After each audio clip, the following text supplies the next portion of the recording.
Good morning, and it's been a while, but welcome back to my office. Today's subject is the love that liberates. If you think back to the 60s and 70s, love was the catchword, often filling the refrains of contemporary songs. All You Need Is Love was more than just a popular song, but a signature statement for the revolutionary landscape of the times. It was the challenge thrown down by the then counterculture in the face of a rather apathetic populace that was coping just fine, thank you. In many ways, love has become the most overworked, overspoken, overused, stretched out, misshapen, compromised, abused, and just plain tired out word of our times. So it might seem that the very mention of the word love would bring little more than a yawn and a polite nod. Yet it might surprise you to know that Western society, and ours in particular, has benefited like none other due to love that was radically introduced by Jesus himself. Ancient societies prior to Jesus would have scoffed at the idea of caring for others, especially the poor, the downtrodden, and forget about foreigners. The misery of their suffering from being marginalized, ignored, taken advantage of, or enslaved throughout the ancient times was greatly alleviated over time, following Christ's bold affirmation of the value of all human beings and the beginnings of the church. My point is simply that the power and residual effects of true love are so pervasive, life-changing, enduring, and yet so taken for granted that we forget that the world did not know love until Jesus demonstrated it. In his book, Biblical Critical Theory, Chris Watkin makes a point to say the trouble is not so much that Christianity counts for nothing. It counts for everything. But the refrain being sung today couldn't be any more discordant and contrary, as personal freedom is now the deafening cry of the disenchanted.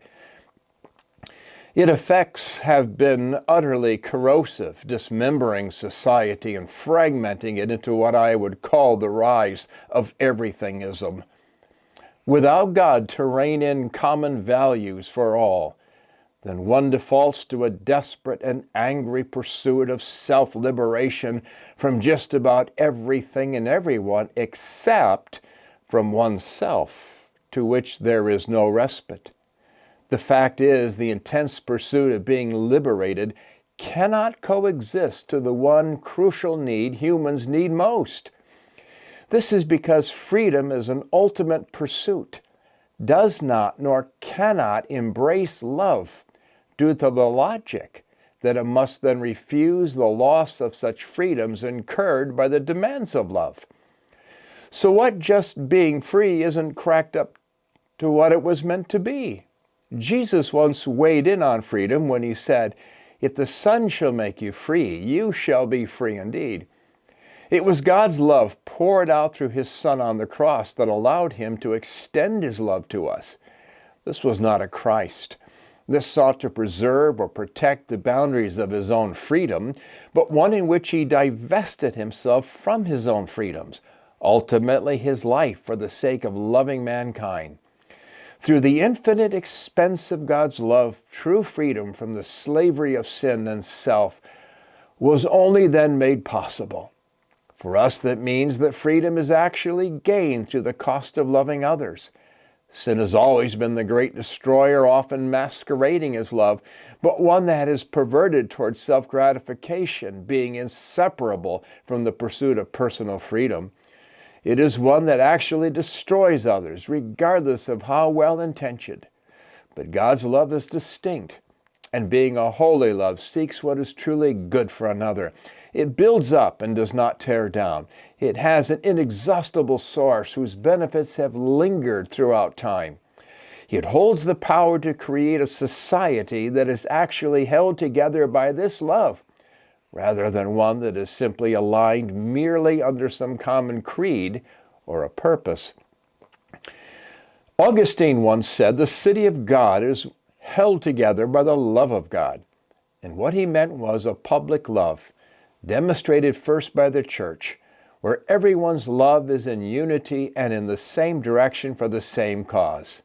This is the kind of love that does not seek to liberate itself from all and everyone else, but to liberate others from their own perpetual cravings of self-inflicted love. This love becomes the greatest challenge and prerogative of a church, not to deny its own freedoms in order to express God's mighty love to a needy community. When God's people come to understand the true nature of love by surrendering to God's loving them, they provide an irresistible attraction to others. Putting it another way, when a church comes to enjoy the love of God, it will enjoy exercising that love toward its community, and it will fulfill what Jesus declared: "They will know you are my disciples when you love one another." And thank you for listening to this. May God bless you.